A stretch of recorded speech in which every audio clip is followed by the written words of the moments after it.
আসসালামু আলাইকুম। আজকে রান্না করেছিলাম কচুরমুখী দিয়ে ইলিশ মাছ। তো সেই রেসিপিটাই আজকে আপনাদের সঙ্গে শেয়ার করব। তো রান্নার জন্য আমি প্রথমে পেঁয়াজটা হালকা একটু ভেজে নিয়েছি। তারপর এখানে আমি আদা রসুনের পেস্ট দিয়ে দিলাম ১ চা চামচ, আর হলুদের গুঁড়ো, তারপর ধনিয়ার গুঁড়ো ১ চামচ দিয়েছি, আর মরিচটা একটু বেশি দিয়েছি ১.৫ চামচের মতো। তো মশলাটা একটু হালকা কষিয়ে নিয়ে তারপর আমি এখানে পানি দিয়ে দিচ্ছি, না হলে মশলাটা আর কি বেশি পুড়ে যাবে। তো এখানে আমি আগে থেকে সিদ্ধ করে রেখেছিলাম হচ্ছে মুখি আর আলু। তো সিদ্ধ করার পরে এগুলো হালকা একটু ভেজে নিয়েছিলাম তেলে। তাহলে আর কি ভালো হয়, রান্নাটা খুবই মজা হয়।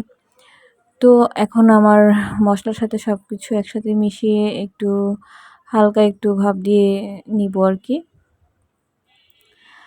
তো এ পর্যায়ে একটু চেক করে নিতে হবে, ভালোভাবে কষিয়ে গেলে তারপর এটাতে আমি পানি অ্যাড করে দিব। তো প্রায় অলমোস্ট সিদ্ধ হয়ে গিয়েছে।